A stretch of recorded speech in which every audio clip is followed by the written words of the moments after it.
Hello and welcome to the Path of Kings podcast. I am your host, Josh Pellicer. I'm the creator of the Tao of Badass. I'm here with my good friend, Johnny, the producer, and I'm here to teach you how to step into your power as a man in this life. Today, we're going to be talking about something super exciting, something that's been the core of my focus and teachings for decades now. And that is that a very simple truth that you can become the best version of yourself in this lifetime. Now, that might seem like a simple concept, but once you accept this concept as true, that you actually can become the best version of you, the question then becomes, do you want to be the best version of you? And how do you do that? Most of us as men, of course, we want to step into our power. Of course, we want to be strong. Of course, we want to be the best that we can in our lives. We also want to be able to make money. We want to be able to fall in love and have beautiful relationships. We want to have really loyal friends, things like this, of course. But we oftentimes will get in the way of that. Our egos or our fears or insecurities can creep up and sabotage us. So if you know that you can become the best version of yourself, the question then becomes, do you want to be the best version of yourself in this lifetime? And I've been, like I said, on this for, I don't know, a long time, at least 20 years, looking at what that might mean for me. And it's evolved over the years many times. And I've come to the point where I realize that it's not just me and you who have been thinking about this. It's been the case since the beginning of time, really, that philosophers and the old school philosophers back in the day were wondering this very same question. Is there an ideal man? And many philosophers have come up with words to describe this. Of course, the most famous being Friedrich Nietzsche's the Ubermensch, the Superman. And the Superman is not somebody who is strong or fit or perfect in that way, but somebody who has lived up to their expectations, their personal expectations of their lives, lift up to not just their expectations, but to their potential. And you got to ask yourself a question now. Do I feel like I'm living up to my potential? And if you do, that's wonderful. I love that for you. And if you feel like there's some area that's missing, maybe there's some area of your life where you're not living up to your potential, then I want to give you some clues that I've learned over time that I actually have gotten from ancient civilizations as well as modern psychology that have helped tremendously. We're going to go over some really cool stuff. Also, it's the reason why I called this podcast "The Path of Kings" in the first place, is because there is an actual path that's set up piece by piece, step by step, that all men go through as they develop into the best version of themselves in their lives. So the ancient cultures before us, we like to look at them as dumb in a lot of ways, like they didn't have a lot of the modern advancements. But the reality is that they were much more intelligent than we are today in a lot of ways. They question things a lot more intelligently than we do today. So the ancients, though, back in the day, they definitely left us a lot of clues. And one of those clues we have sort of been misplaced. It's been misplaced in our society. And that is the rite of passage. The rite of passage for a man has kind of disappeared. We had it for most of our cultural history. And then suddenly it stopped being there. The rite of passage is what made a man and took him from a boy into a man. And we don't have that ritual anymore. We don't know. Now, back in the day, there used to be all kinds of different rites of passage. And these rites of passage went from something small, like taking a psychedelic at a really high dose, to very extreme, going on walkabout, living by yourself in the woods when you're just still a child. And the ages changed a lot as well, where you'd have some boys turning into men at ages of 12 or 13 versus in other cultures 16, 17. So over time, we've seen this sort of area of our lives disappear, dissolve. And why? Why is it dissolved? I think for a lot of people, it's dissolved because we care a lot. We don't actually want to force our children into early rites of passage. We also are afraid that we might lose our children, that they might not make it. And so we've sort of erased this from our society. There's a lot of societies and cultures that still have this still, but many of them have gotten rid of them now. So the rite of passage that we have as men is not so much a rite of passage from a child to a man, a boy to a man. Instead, it's the rite of passage through stages on a path in your life to become this, what we'll call the version of you that is the king. And you're on this path to kinghood right now in your life. You might be in an early stage or in a later stage. We're going to go over what those stages are in just a little bit here on this podcast. But they are very specific stages, and you can tell if you're in one or the other. Of course, in every area of your life, you're going to be in a different portion of this journey, a different stage on this journey. And only you will know. You may think or would like to hope that you're further along than you are, but I implore you to just be honest with yourself here, because once you see where you are in your stage on the path to kinghood, then and only then can you look at your life and look at your actions and push through that stage. You can't get to the next stage by pretending like you're already there. You can only get to that next stage by recognizing the stage that you're currently on and then fulfilling it. And that graduates you to the next stage. Now, I'm going to go over those stages in a minute, but one of the things that I want to sort of cover right now is that if you can become the best version of yourself, what does that mean, right? If it's possible to become the best version of yourself, what does that mean? One of the things that it means is that you have unlimited potential for growth and improvement. If you can become the best version of yourself in this lifetime, that means if you consider the best version of you is completely awakened and completely aware, ultimately powerful, then that means that you have unlimited potential for growth. Even when you get to that place, you'll be ever evolving as well. So the first thing you need to understand is that you have unlimited potential for growth and improvement in your life. You can go to any stage beyond anything you've ever seen before, surpass all of your heroes and your heroes' heroes in this lifetime and become a living legend of a man. And I highly recommend you at least consider doing that, because what's the fun in not doing that? I don't know. Second is that your past does not define your future possibilities. This is major. No matter what you've been through in your life, no matter what you've gone through, no matter the mistakes you've made, your past does not define your future. That means that you might have gone through something where you screwed up. Let's just talk about talking to women and attracting women. You approach a woman, you talk to her, you don't know what you're doing, and as a result, she rejects you. Okay, does that mean then that you're going to be shitty at talking to women forever? There's a time in which I thought that was the case. You probably did too. But over time, I'm sure you've seen that that's not the case.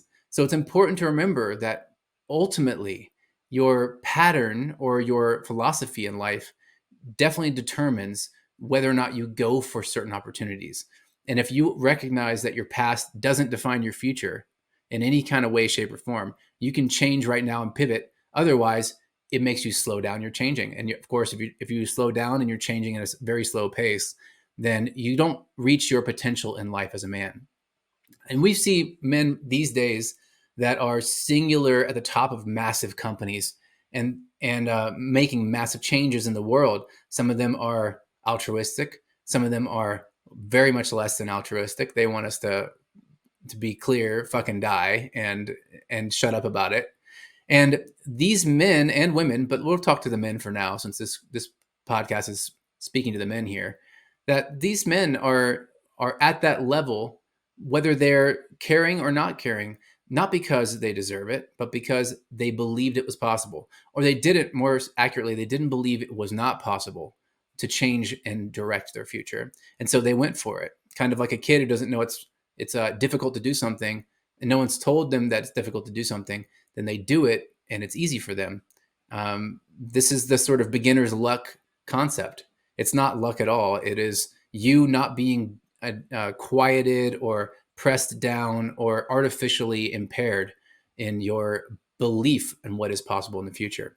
So your past does not define your future possibilities. Really important. The third thing is that you hold the power personally to shape your destiny. This is through your actions and through your choices. So you personally hold that power. You can decide right now whether you want to become a billionaire, or whether you want to fall in love, or whether you want to master a sport or get in shape. No matter what it is, you can decide to do it. The answers are out there. They might not be easy to come by, but you will find them if you go looking. There's an old saying that you win the game that you play. And in that saying, that essentially is perfect for this. You have whatever game you're playing, you're going to win it. So what if you change the game that you're playing? What if instead of playing the game of, oh, I just want to get by, or oh, I just want to go to school, or oh, I just want to get a job, what if instead you started playing the game of, oh, I want to be wealthy beyond my wildest imagining? Then you start paying attention to things in a different way. When a a wealthy person starts talking to you about something, they give you advice, you might listen a little bit more. You might start listening or reading books that are about this. You might start getting into the secrets, trying to find out what is it that makes this person wealthy or that person poor. And this is a control of your own destiny that you're seeking as a man, or you wouldn't be here on this podcast if you weren't seeking that control over your destiny. And I grew up in without much money at all. We grew up in a trailer park in Florida, and it was an awesome trailer park. Don't get me wrong; I'm not complaining about it whatsoever. It was actually very amazing. When you're a kid, you have no idea the differences anyway. You're just living your kid life and having a great time. And as I got older, I started to realize that some of my friends were living in luxurious houses and gated communities, and they all had brand new toys, and they all had brand new cars in their driveway, and they were popular, and they had all these extra friends, and they were just cool. People thought they were cool. I started looking at my life and going, "Wow, why are we living like this when it's possible to live like that?" And that sort of got me wondering in the first place. It got me starting to think, is it possible for me to actually do this to change my destiny? I made a goal to become a millionaire before I was 30. I did hit that goal. And by the time I was 30, I was the owner of a $10 million a year business. It was wrought with failures, though, along the way and lessons. And I didn't hit that number until literally my 29th birthday. So around that age of 29, I finally hit it. It's important that you know that you, whatever it is that your goals are, you will reach them. Whatever game you're playing, you will win. That's why it's super important to be aware of the game you're playing. Are you playing the game of less or lack, or are you playing the game of abundance and access?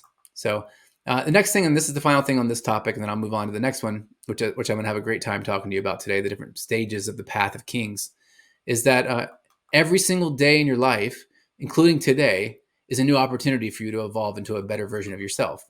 That means that right now, again, you have the choice today to make a decision that's different than you did yesterday. And you have an opportunity today that you didn't have yesterday. Something new has shown up for you today that makes this possible even more so in your life to reach your goals. So this is the key, I think, to recognizing your authentic potential, is that you have to see first, you have to see that it is possible. That's the first thing.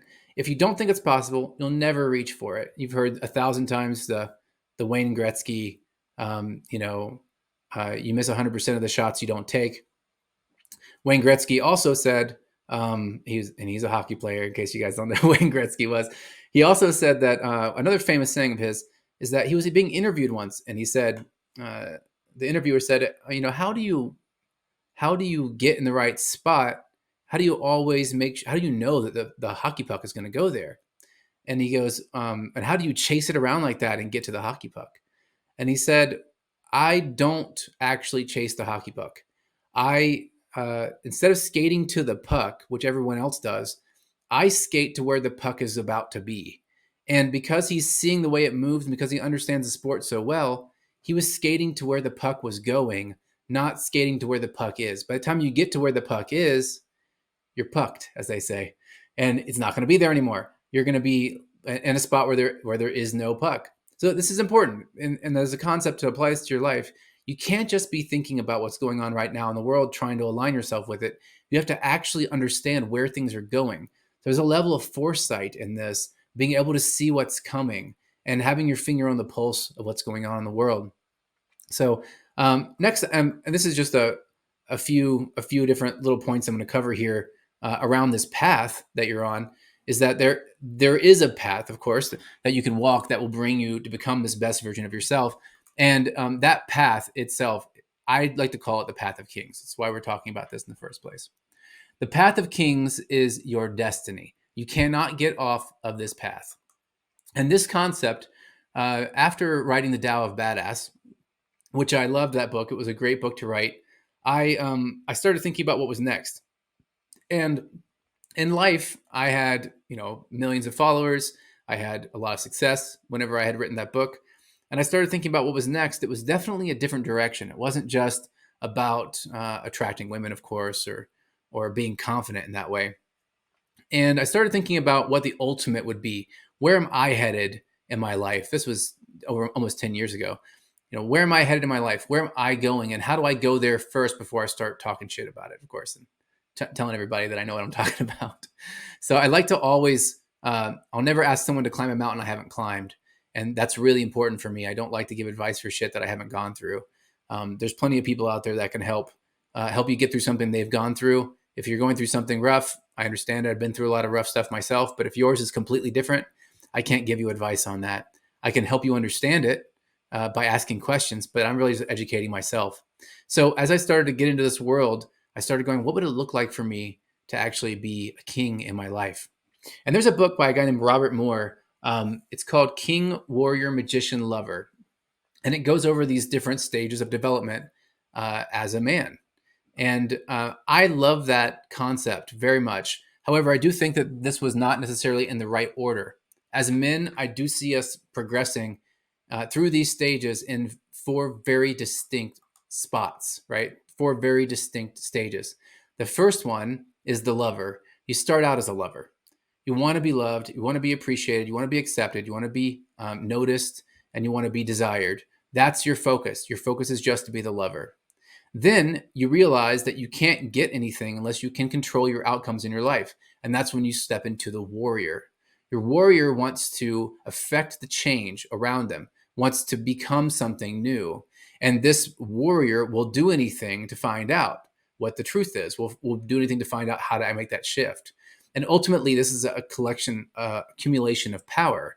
And power is more influence. How do I actually influence my surroundings, my life, the people around me in a way that it makes it advantageous to me in my life and I actually can get something that I'm looking for? Because as a lover, you want a lot. That's your major thought. As a warrior, you question things. You say, what is it that I need to do in order to get this thing that I want? You start getting smarter. Then you move into the magician. The magician is solely focused on very, very deep truth-based principles. They're called universal laws. This is like taking the warrior and the concept of controlling your outcome and controlling your fate and changing that and taking it to an evolution where now you are thinking, okay, the way that I control my fate is that I control myself, right? I actually go think about the things that I want more. I start to focus on what people might call manifestation. I create things with my will and my strength and my desires. The magician now says, okay, what are the laws that govern that? And how do I live within those laws? How do I bend some or even break some of those laws so that I can have things that I never thought I ever could have in my life? Wild, unbelievable things in my life. And then once that is accomplished for the magician, then you move on into the king phase, which the king is always thinking about how do I affect change on the biggest scale possible, just like a regular king would. A king would have an army, and as we all know, a king keeps his armies in his sleeveys. Just kidding. Anyway, so king focuses entirely on the outcomes, major outcomes of his actions. And that's where you're going to end up. You're going to end up in this place where you're focused almost entirely on the outcomes of your actions. Now, this concept came from originally a really interesting psychologist named Carl Jung. Carl Jung had these 4 different stages mapped out as well, not just for men, but for people in general, for everybody. And I'm gonna correlate them for you. What we are calling the lover, he called the persona. So if you were focused on your persona, your outward appearance mostly, then you're in this lover phase. You're looking at, how do people see me? How do I appear to others? That's your fixation, and your fixation determines your stage. And keep that in mind as we move forward, that your fixation determines your stage. Next, the warrior stage, he called the shadow. This is where your fixation is on the things that are holding you back. In a lot of ways, on your ego. Of course, your ego is something that you're going to focus on for any time after that, right? Anytime after you notice that your ego is getting in the way, you're going to always notice that your ego is getting in the way. So what we're calling the warrior, Carl Jung called the shadow. And what we're calling the magician, Carl Jung called the anima. And in this case, the magician and the anima essentially are, how do things get animated? how are things working in the first place? What are the original laws of life? And how do I, again, work with those, or how do I bend those if I need to get things that I want? And the king stage, he called the self. Now, the self gets a bad rap for a lot of people because you can be selfish, you can be self centered, but this is a different kind of self. When Carl Jung was talking about the self, he was talking about the deeper than ego part of you, the center of you. And the being selfless is more like this direction than being selfish. But you also do need to be able to be selfish and not worry about appearing as though you're selfish. You can't worry about what people think about you. So if you think about this a little bit closer, you might be able to determine where you are in your life as a whole. Am I in the lover stage? Am I in the warrior stage, the magician stage, or the king stage? Many of you watching this right now are going to be in the lover stage or the warrior stage. Now, the reason why is because the lover and the warrior stage are, for most people, the majority of your life. Some people, and most guys, never make it to the king. Most guys never make it to the magician. In fact, when getting to the magician, you start to shift everything that you're thinking. Most of the guys that I talk to are in the lover or in the warrior phase. Now, anytime you see these sort of four stages or for anything, um, going through the stage of magician kind of teaches you things. It teaches you that there is an order to life and an order to this universe around you, and it's not just atoms and molecules and bonds and energy. Instead, it's also laws, things that will always be the case no matter what. And one of the things that I've seen reappear over and over again as a universal law is that anytime you see a number of things like four, for example, and it rings true for you that this is how things are, then it will correlate to everything else that is in a pattern of four that rings true for you. That means that these four stages will correlate to the four elements, they'll correlate to the four seasons. And what I'm going to tell you next is their correlation to the four agreements. The Four Agreements is an awesome book. We'll go into that in a little bit later. But each of these different stages has a sort of mantra from the Four Agreements. And I'm going to go over that mantra now. The king's mantra for the Four Agreements is be impeccable with your word. This isn't just the things that you say, be impeccable with your word. This is what you do as well, of course. It's not just what you say. Though in this instance, be impeccable with your word is if you are going to say something, if you're going to do something and you say you're going to do it, then you should do it. But the reality is you should only actually say stuff that you're going to do stuff that you are actually going to do. It's not saying that, oh, I said I was going to do that, I better go do it. No, that's not being impeccable to yourself then. If you don't decide that you don't want to do it, or if you commit to it and then something changes, you then need to just communicate that to whoever's relying on you. But if you aren't going to do it, then don't say that you're going to do it. This is a big deal for a king. If you're going to step into your king, you 100% have to be impeccable with your word, because your word is your value. People will rely on you saying yes or no, I can or can't do that. And so every time that you be surprised, every time that you say you can't do something, people will respect you more for being honest with them. And in the magician stage, the mantra is don't make assumptions. This is where you thought you knew how things were working, but it turns out that you don't know how things are working. And you need now to reassess everything in your life. You need to reassess how you thought the universe worked, how you thought things come to you or disappear, and how things are manifested into reality. You don't know. So you don't make assumptions. As you get into the magician stage, you stop having beliefs. Beliefs are assumptions. They're based on assumptions. You can have trust a lot stronger than you can have a belief. A belief by its very nature is something that you don't think is true. The definition of belief is something that you accept as true without evidence. That's the definition of belief. And you can look it up in different dictionaries. It'll say different things, but that's the definition overall. The warrior mantra is don't take anything personally. This is where you realize that you can rise above some of the chatter in the world for the very first time. And this mantra is super important for you. When I say mantra, by the way, I just mean something you can say to help you guide your direction and your decisions in life. They can help guide to tell you if I'm taking something personal, am I stepping into the warrior, or am I stepping off the path and going backward in this way? And then as a lover, your initial starting point, every man's initial starting point, your mantra is always do your best. always do your best is simple. It's something that you learn when you're a child, you know?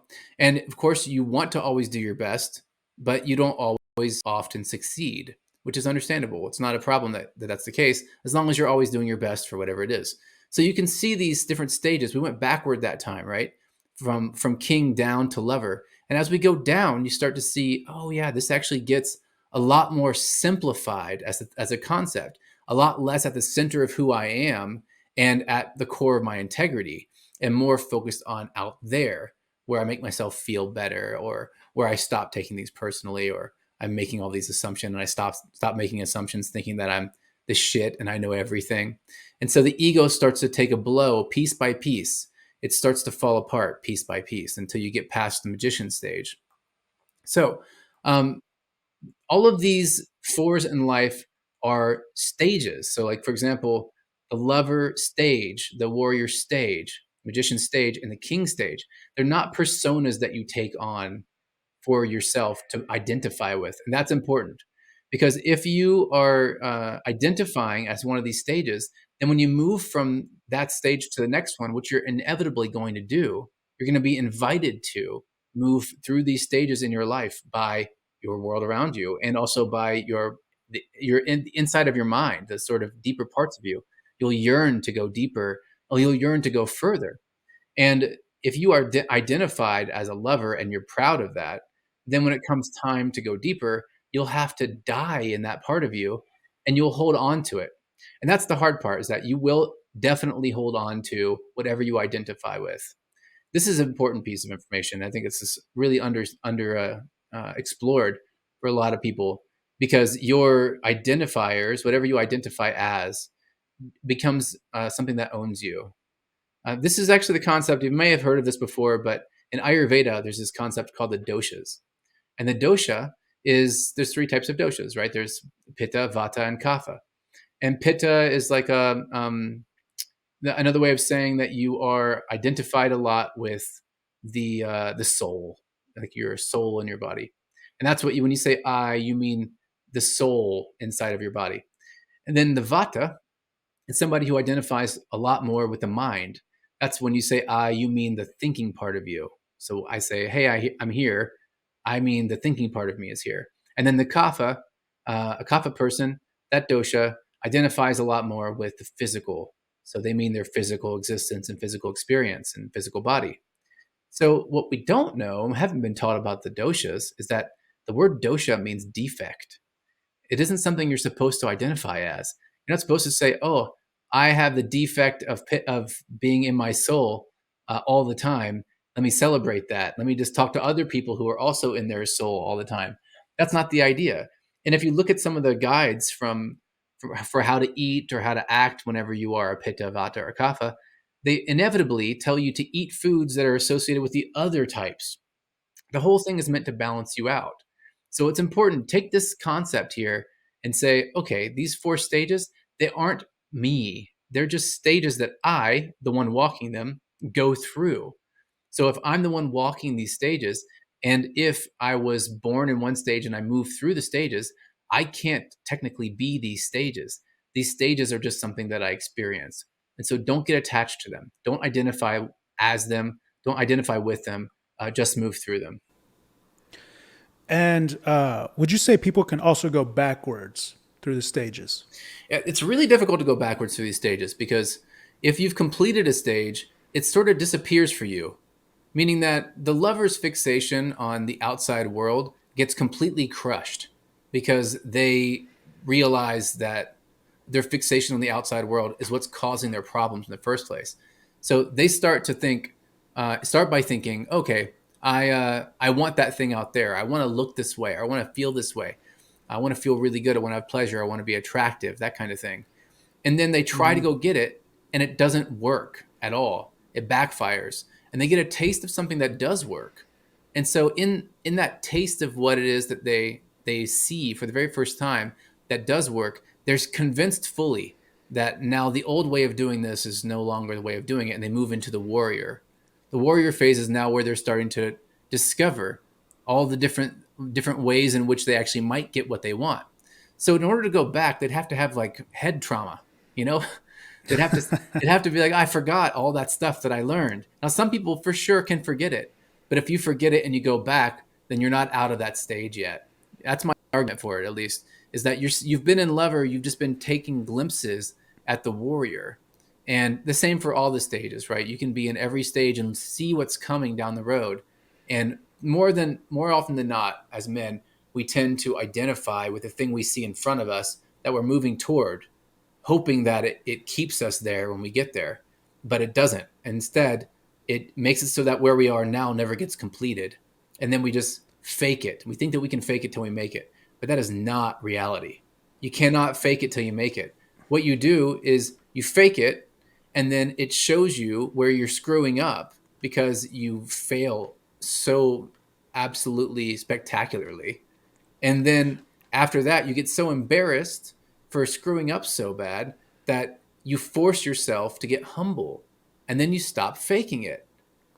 Something starts to Right. happen then. And then suddenly what used to be a fake is now something that you've made real. And so when they say fake it till you make it, it's kind of a joke, really, because you can't fake it till you make it. If you just faked it till you made it, you'd never make it. That's the reality. What they're trying to get you to do, and it's a trick, which is like, for better or worse, I guess it works for almost everybody, is that they want you to fail so that you can stop faking it. So if you're too afraid to take an action, and that's where you are right now, the next best thing would be pretending like you're not scared. And then you'll take an action, right? You're going to fail, but then you won't be so afraid of failing. And then eventually you'll make the changes you need to make. In martial arts, this is like the getting punched in the face effect, right? Where you start fighting and you're so scared of getting punched in the face. It's so scary. Someone's coming at you, they're just swinging at you, and you're just, all you can do is block. And then one day you can't block very well. You think that Mm. they're too good, and they reach around and they pop you in the face. And you go, oh, that wasn't so bad, actually. I'm all right. I'm okay. I didn't break my nose. I'm not, maybe I am bleeding, but not so bad. And then when they start swinging at you, now suddenly you're not blocking as much. You're not hiding from the swings. You're now like watching. We used to have to train to not blink. I did Shaolin Kung Fu for many years. And we used to have to get rid of our blinking mechanism, our blink response, where someone would swing at us with something really close to our face and we had to not blink. Oh. So it trained us to watch, because if someone comes close to your face and you blink, that's the time in which you actually want to see. You don't want to blink. So you have to train yourself out of that behavior. So yeah, it's a great question though. I think that Yeah, you would idea say, of going backward. but you would say, because like your book, The Tao of Badass, that book, you definitely emphasize like the big thing would be like outcome dependency. Hmm. Getting outside of the outcome dependency. So it's like the lever being focused on the specific outcome. That's how they evolve out of it to become a Yeah. warrior, is outcome dependency.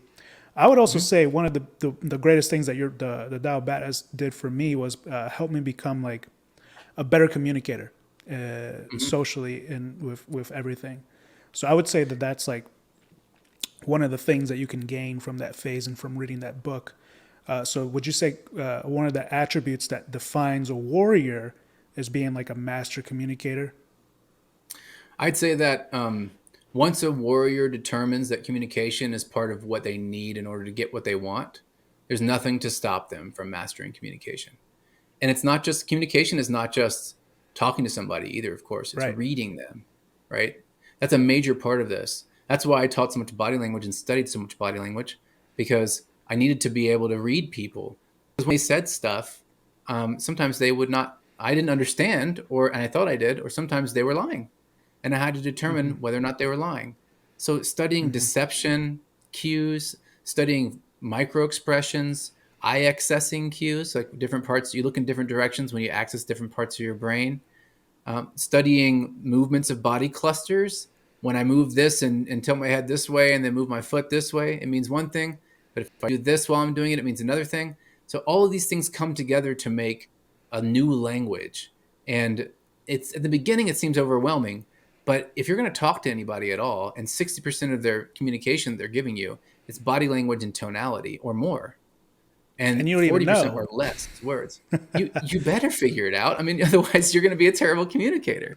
So Exactly. yeah, I do think that you're right, that the warrior focuses almost entirely on understanding people, and then as a byproduct of understanding people, he gets to step into a place um, where he starts to orchestrate things a little bit. And the warrior is kind of like a light version, like a diet Coke version of the king, and the lover is kind of like a diet version of the magician. So you go through these phases where your lover's all external and your warrior's all internal, and the magician's all external and your king is all internal. So you start to look at these things, right? Once you get past the warrior and you get into the magician side of things, everything changes. There's a shift from warrior to magician that is undeniable. And if a man has gone through it, there's no questioning whether he has. Is a completely different person on the other side of this. And the reason why is because the initial lover and warrior are focused more on their own desires, and the magician and king are no longer focused on their own desires in the immediate sense. They're much more focused on understanding and understanding the world around them, not just people, but what's going on here. Why am I living? Why am I even here in the first place? What is this Right. thing about? But why would I care about becoming great if I die one day? Like Right. what difference does it make? And these are great questions, but you don't hear a lover asking these questions. You hear a lover going, "Oh man, how do I get to this party? How do I get invited? How do I get that girl to like me? You know, um, whatever." Like they don't even say, "What do I say?" That's not even at Hmm. that level yet. It's just Hmm. like, "I want this, I want that, I want this." The warrior starts to really ask the question of how a lot more, but even more so, they start to ask why. Why does this thing Hmm. happen and that thing not happen? Why is it good for him and not for him? Why does it work for him and not for me if I do the same thing? Um, Right. so yeah, that's a great question. And the idea of moving backwards, I totally get it. It's kind of like the concept of the Tao, the path. Tao means the path, and the Tao of Badass means the path of the badass. Well, it's not should be no surprise that book was about getting you from lover to warrior, getting out of this I want, and into the okay, now what do I do? How do I understand this sort of thing, and how do I get this thing that I want? And going from there beyond, you have to shift in a major way, just like that each time. And once you complete a previous level, you can't go back. It's just not, you've seen too much, right? There's Right. this line from this movie called Cloud Atlas. Pretty cool movie. If you haven't seen it, I recommend you spend whatever 3.5 hours and watch it because it's a long ass movie. Is it 3 hours? That's crazy. I don't know, but it's a long movie. Um, and And there's one part where this stowaway slave was stowaway on a boat under the deck, and this other guy finds him, right, and he says, "Why would you risk your life to get on this boat? And you could be killed. Why'd you escape and then jump on this boat?" And he said, the slave says, "When I was a little boy, my dad was a sailor, and I used to go with him everywhere. And eventually, I realized I've seen too much of the world and I don't make a good slave." And I feel Mm. like that is what happens. You see too much of the world and you suddenly don't make a good slave anymore. You see what you're capable of, you see what other people are capable of, and you start to want things. You can't help it. You want to be better. You want to be stronger. And as you want that, the opportunities start to show up for you. And as they show up for you, you start to say yes to them because you want them so badly. So Right. yeah, I do think that I'm sure there's some cases where you can go backward, but um, I'd guess no. I'd guess that most men, in any normal circumstance, once you've evolved, you're there now, and the illusion that you're going backwards is really just you avoiding moving forward. And they say this in the Tao too, right? There's no stepping off the Tao. There's no stepping off the path. If you go left and you think the path is going straight and you take a left, your path actually went left, and that's why you're going that way. There's no stepping off of the Tao. That just means that no matter what you do, you're moving forward in this way through these stages, no matter what. Right, right, right. Because a lot of people subconsciously they have no idea that they're giving off this like bad body language, like they're slouching or they're not walking confidently. So once you learn about that, which you taught in your book, it is hard to go back. So I see exactly what you're saying. And then my only thing that I was going to bring up, then I just confirmed it myself, was that when there's a guy who goes through a divorce and they're trying to get back into the dating game, they would still be considered a lover, even though they got to that end point that maybe a warrior would get to, right? Which is falling in love and getting married, right? Well, I mean, falling in love and getting married, that doesn't mean that you're in the warrior phase. That's the thing. I mean, you can be in the I want stage and just get lucky or compromise and not have any awareness of what you're doing. And of course, you can also be in different stages at different points, different parts of your life, right? So around business, you might be a king. And then around love, you might be a lover and have absolutely no clue of what's going on. And for a lot of guys, it's the other way around, right? They'll be like in the warrior stage for with love, and then they'll be in the lover phase with money. I just want it, you know. I Mm. wish that would happen. I'm longing for it, and I'm just sitting around lamenting that all day long. This thing that I really want. So if you are, say that you are listening to this and watching this, and you're coming out of a divorce and you're coming back into the world, no, you're not going back to the lover phase. You can't go back to just wanting, but you are in this stage now where you're clearly about to make a transition into a new stage. So the question would be, where am I and what's next? You can be in the lover stage your whole life. Literally, there are many, many, many men that just spend their entire lives in the lover stage. All they do is want. They want and they lose and they gain, but they never control anything. They never think about it. Most people are in that stage, truly. And it's not just because of your age. This has nothing to do with your age. You could go through all of these. And I used to call this the diamond effect, right? The diamond effect is time and pressure. Time and pressure is what usually moves you through things, right? And if you have a lot of pressure, you can go through a lot of stages in a very short period of time. You can. But if you don't have a lot of pressure, you need a shitload of time to go Yeah. through. And the reason why it's a diamond is because that's what makes a diamond, right? Time and pressure. You turn coal into a diamond. And so that's what happens to your what you might call your soul in a way, right? Where Mm. you are, if you put through a lot of pressure and you go through a lot of pressure experiences, then you can go a lot faster in your life.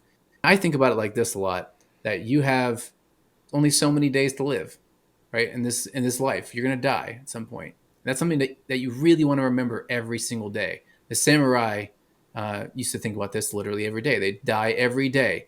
Today is a good day to die, and then they'd start their day with that meditation. They'd deliver themselves to death and say, if today's the day, then let's do this. Let's die today. And in doing this, they lived every day as if they were going to die. They lived every day as if it was their last. And this didn't mean that they didn't think about the future, because, of course, after a while, you do this every day, you realize that you're not dying. You're going to start thinking about the future. But you have to give up on all of that every day, at least once, to start your day and let it all go, and then begin from there. And this is what made them such fierce warriors. That's why people were so afraid of them. There's a book called Hagakure. Hagakure is a book of the samurai, and it goes through a bunch of interesting principles. One of the principles is this principle. That's where I learned this: that you die every day. When you wake up, you give in to death and you say, okay, I could die today. And this is really important because in your life, you begin to forget over time that death is coming for you, and that there's nothing you can do to escape this. And it starts to make you wonder, if a day is 24 hours no matter what, and I only have so many hours, so many days in my lifetime, that and eventually I'm going to die. If I have a really long day, that's awesome. That means that I Yeah. actually have more life that I've lived in that day than I did in the previous days. Now, if I had to choose, I'd want to live every day that was super long. It should feel like it's a month long, because I'm living more now if I'm present to that time and how slow it's moving.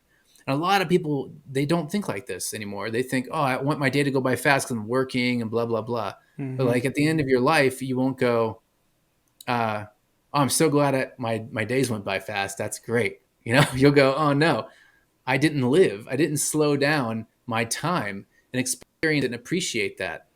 And so I think that that's a key here, that you actually can live a lifetime of experience with your awareness by having long days, essentially. You can live a lifetime in 5, 10 years. And you can, by the time that you are 40, 50, you will have lived multiple lives in this lifetime. It will be the longest thing ever. You'll be wise beyond your years. And that's the saying, to become wise beyond your years. So key is time dilation. This idea that sometimes it seems that things are moving fast. Sometimes it seems that things are moving slow. If you had to choose between the two, knowing that it will have no effect on your lifespan, which would you choose? Would you choose to breeze through life without awareness, where things are happening fast, and get older and then die? That's your choice. That's what you'd like to do. Or would you like to slow things down? Have every day be a very long day, no matter how uncomfortable it might be, no matter how stressful it might be, to get to that place where you are living 10 lives in one lifetime, to become truly wise. And my argument here is that in order to be the greatest version of yourself, you have to have slow days that take forever. And every day you want to make like this if you can, no matter what. Just make it be as slow as possible. Don't distract yourself, because when you distract yourself and you zone out, you don't become aware during that time. That time slips away. And you need that time to inform you on your experiences in life, meaning that you need this time span to have gone. It needs to feel like a very long period of time. When I was practicing this the most in my life, I annoyed my friends a little bit, because I would I would I would call them or text them and say, "Hey, I haven't talked to you in forever," and they literally would be like, "Josh, we talked yesterday," and I'm like, "Oh yeah, we talked yesterday." Jeez, I'm like pretty crazy on the other side of this, where the moment you start to shift and apply this, your old perspective of time is still your perspective now. Only things are slowed down so much it feels like it's been forever since Mm-hmm. something has happened, and that experience of time is so personal. So uh, when you get to that place, though, and you get to the space of kinghood in your life on this walk, you have this shift in perspective around what makes you uncomfortable being valuable, and pushing you out of what's called your comfort zone, right? We've heard that all 1,000 times, right? And you get to the place where your inner conflicts are seen as like these gateways to your greatest strengths, and you start focusing more on mastery of self, right? And this sort of more uncomfortable aspects of life, ego and things like this, because it becomes your ultimate key to changing the world around you. And embracing change in your personal life is also a major part of this, because change is inherently uncomfortable. It gets you to the place where you're outside your comfort zone, where you're at a place where you're not comfortable with anything because it's all new. And eventually you get comfortable with the discomfort. And that's when things completely shift around. Instead of feeling like you're always um, focused on what isn't working, for example, and trying to fix it, you start to get comfortable with things not working sometimes. And so instead of freaking out when something happens, you remain calm. And this is where that calmness in the eye of the storm comes from. It doesn't come from faking it. You can't fake that. When things go wild in your life, if you're not comfortable with the discomfort, then you won't make it through that. You also get to look at relationships completely differently, right? Instead of relationships being something you experience that are for you and you just enjoy them, you get to see a lot more of the mirrors reflecting your path and who you are in the people around you. And that also becomes uncomfortable. So you start to see this whole world of, like, as you evolve, you go through the eye of the needle, where you're making things more and more uncomfortable, and it's not good and you don't like it, and it's not fun whatsoever. But at some point, you realize your perspective of comfort is actually the problem. that you wanting to be comfortable all the time is causing you to speed through life. And one day death will meet you. And in that moment, will you look back on your life and say, I lived my life fully, fuck yeah? Or will you look back and say, I didn't live in this life? I never really got a chance to live. That was my greatest fear, was that I would get to the end of my life and realize that I hadn't yet lived. And so this was what brought me to realizing that comfort is the enemy. And now, not having comforts in life, that's completely different. But looking at seeking comfort versus seeking discomfort, and eventually completely turning these two things on their head, where instead of saying that comfort and discomfort are separate, to say, I'm comfortable whenever I'm being challenged. That changed everything. And that's the shift from warrior to magician. Whenever you finally realize that all of these things you've been focusing on all make you uncomfortable, and as a lover, you focus on comfort only. And then you start to move into, well, I think I need to focus on discomfort. And you do that. And you try to make yourself uncomfortable. You try to get yourself into outside your comfort zone, right? Into challenges, changing yourself and constantly, right? A lot of guys will just live in this world here, thinking that they're going back and forth, but you can't go back and forth. You're in that stage where you are now look at discomfort as valuable. Once you see that, the only way through that is then to go, you know what? I have to become comfortable with being uncomfortable. If I can become comfortable with being uncomfortable, suddenly this entire game goes away. And that's your one goal in this life as a man, is to take the games you're playing and loop them on themselves. So they're no longer games that you play. You want to go through life and end up with no games. Even as a king, you want to end up with no games. And the thing is that you're not going to actually end up with no games. There's a game called the game of no games that you'll love. It's a game where you're the only purpose of the game is to try to stop playing all your games in life. And these are games like I'm trying to millionaire, I'm trying to XYZ, whatever it might be, get 1,000 followers or 1,000,000 followers, whatever the hell you find valuable, and be a good friend, be a good boyfriend, all these stupid goals we have in our lives that are so A good ambiguous. There's son. no way, we have no way of determining whether or not we're going to accomplish them, So we look at these things and they just occupy our brains and they keep our wheels spinning. Why do we do this? Because we're scared of just letting time go slowly. We're scared of letting ourselves accept that we're going to die. And so we occupy ourselves with these games. And whenever you get to the king level, the games won't go away. They kind of come back again. In the magician stage, they disappear. That's the part of it. That's what the magician does. It makes your games disappear. You suddenly have nothing to live for like you thought before. And suddenly living is just the thing that you do because you're here. And then after that, you get to this place where your games are things that are offered to you by the universe. You just say yes to them because you want them. You don't go reaching for them, nothing like that. And they just happen. They happen for you, and you don't have to do anything to make them happen. This is where you want to live ultimately. This is your greatest version of you. Is this accepting the games of life, saying yes to the things that are offered, and not pushing your own agenda in the world.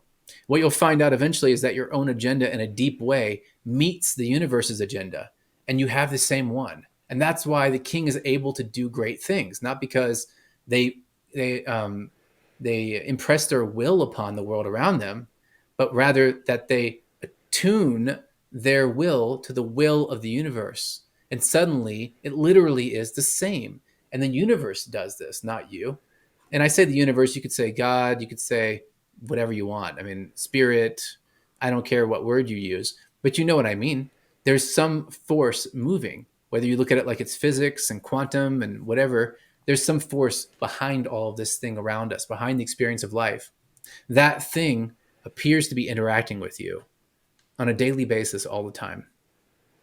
That's where things start getting interesting. That's where you want to live and spend your time, is you want to focus all of your attention, if you can, to move through the process of reaching eventually this place where your desires aren't made up by you anymore, but they just happen in the universe's perspective. You look at the universe wants it too, and you gauge it on that.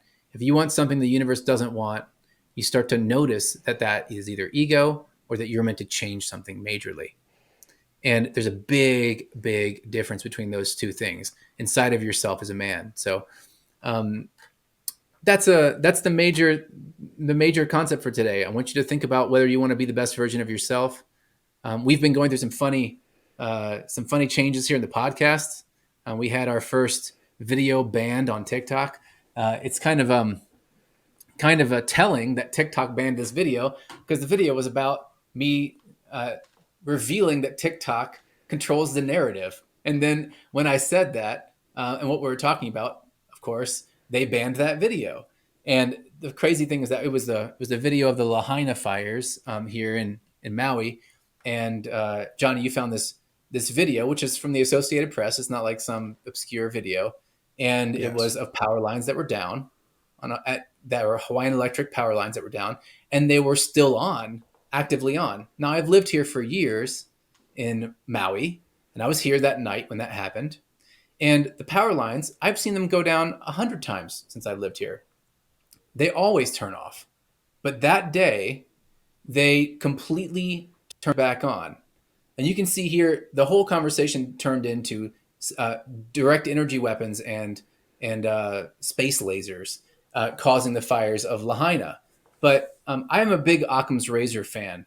That the simplest explanation is usually the right explanation. Not only that, but I was literally here, and you'll be shocked. No pun intended. You'll be shocked to look at the comments of some of these videos where I'm saying this, and people Yeah. who do not even live here are telling me that I'm lying, that it really was direct energy weapons and it really was space lasers that started the fires in Lahaina. I get that Those you got to have be questions, bots. Those got you to be know. bots. They could be. They could literally be people though that are convinced. You know, people Right. here, even some people that live here now, are convinced that space lasers caused this because they saw it on the internet. They didn't go outside and look and see. They didn't think, of course, uh, that's silly sounding. I mean, of course, space lasers and direct energy weapons are definitely real. They are real. The government writes about them. Of Yes. course, they're They real. exist. Yeah, they exist. But just because they exist doesn't mean that they were used, to Hmm. start a fire. And that's what I'm saying is that it seems like to me that there's a narrative control interest, and TikTok seems to be having fun being a part of this in some kind of way.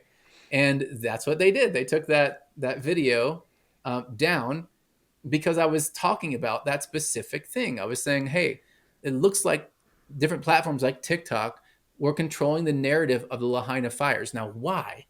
Why would a Chinese company want you to think that direct energy weapons and space lasers caused the Hawaii fires when it was almost certainly power lines that went down that were turned back on instead of turned off? Why?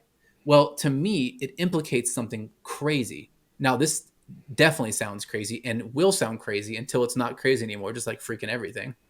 It seems to me it's possible that there is a correlation between cyber attacks and big platforms who are controlling the narrative. And as long as they can make you think and control what you say and control what you post, then they can allow certain narratives to blow up and certain narratives will be squashed. And this is really, really important because if people are super focused, including you, if you're super focused on getting people to follow you and like you, and that's your metric, then whenever you post a direct energy weapon video and you get a 10,000 likes, 100,000 likes, you're suddenly going to start posting more of that. And they know how manipulatable you are. So they can control what you post and don't post. Because if you do that, and if you do that, I will say, I personally think you're a huge pussy. And I don't mean that in a negative way necessarily.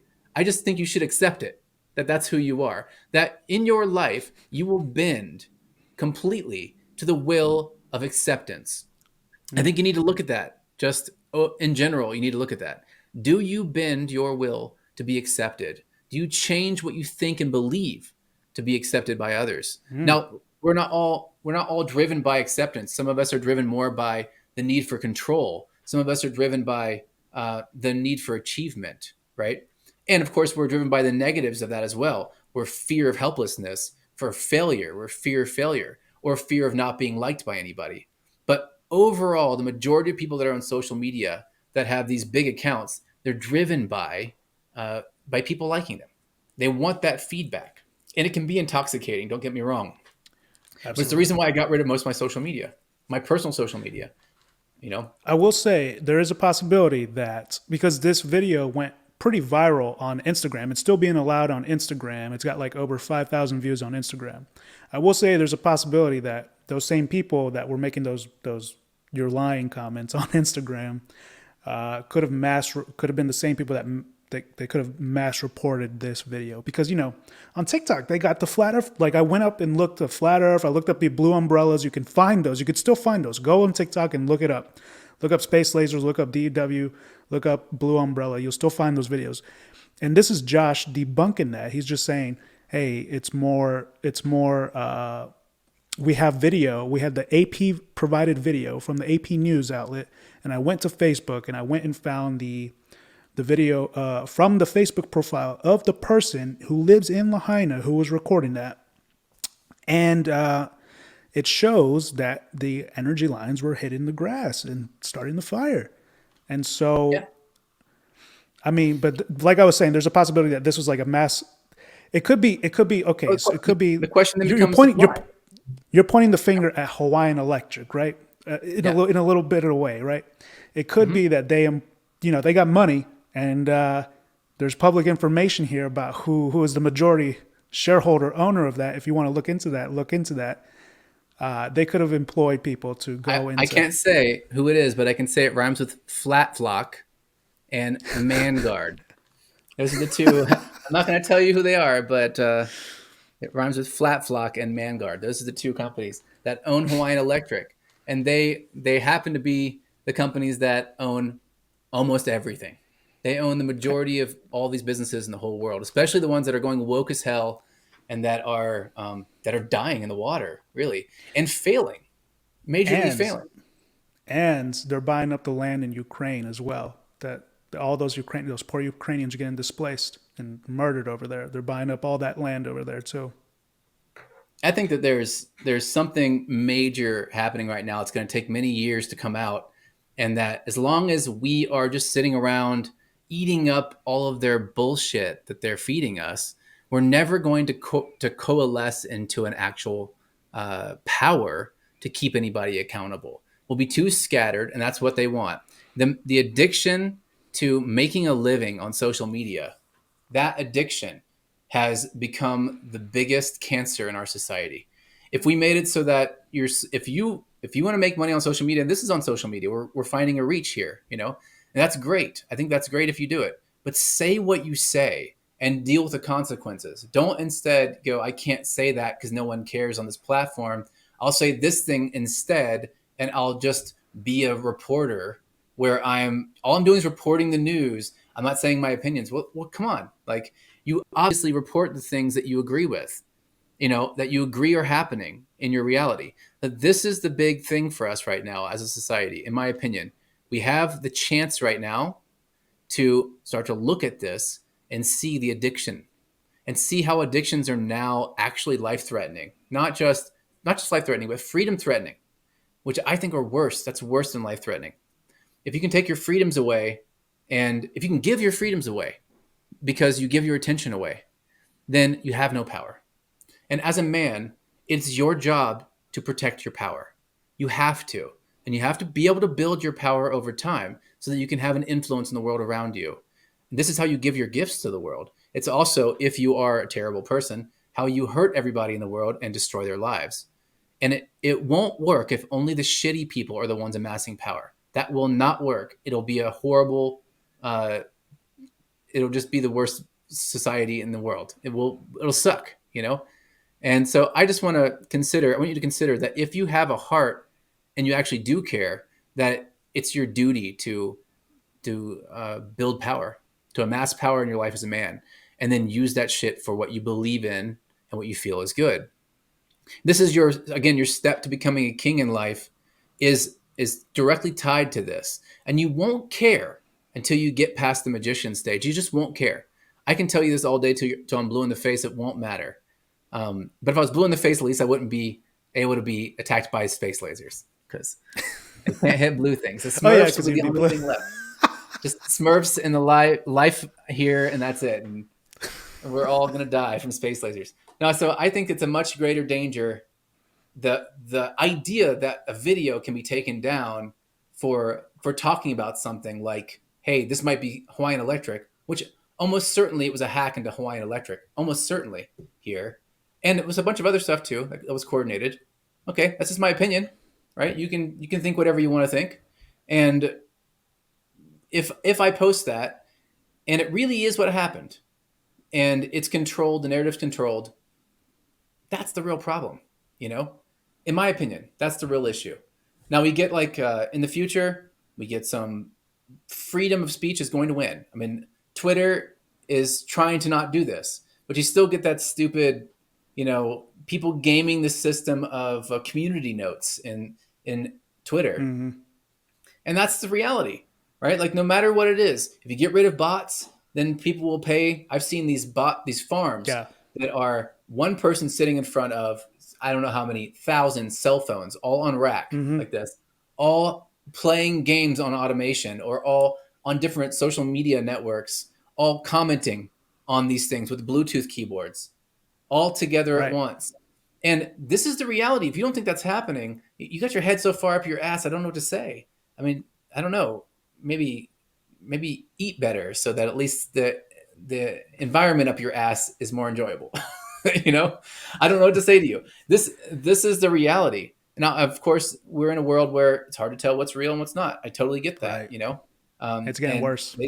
they say, and a lot of people have said this: believe half of what you see and none of what you hear. That's a great mantra to live by, right? Just in general. But you don't need to believe something to see something happening. You can see, for example, something being controlled, a narrative being controlled. When I started seeing that happening on Facebook, I got off Facebook. I had my entire life on Facebook. I was making all my money on there. I had all my following on there. I was maxed out on friends. People were getting a hold of me every day to work with them. I got off of Facebook, zero. No one reached out to me. I had to start over from scratch where my whole business wasn't based on my persona. So this is where they're trying to hook everybody. I'm 100% certain of that. And I know that you're here on social media now, and this is part of your life, and I think that's great. I'm not knocking that you do that, but just don't be afraid of being banned. Don't let people control what you say if it's how you feel. That's not going to put you in a position of power whatsoever. So, off my soapbox. Appreciate you coming to this episode of Path of Kings. Thank you so much. It's been a pleasure and an honor. And as always, if you want to learn more, if you want to get a copy of the Tao of Badass, click the links below. You can get a copy of the original book. If you want to watch a video on how to, be better with women in general, or be more confident in general, you can click below and see that video as well. And I'll see you next week. We're going to do a live stream next week on Monday. So really excited about that.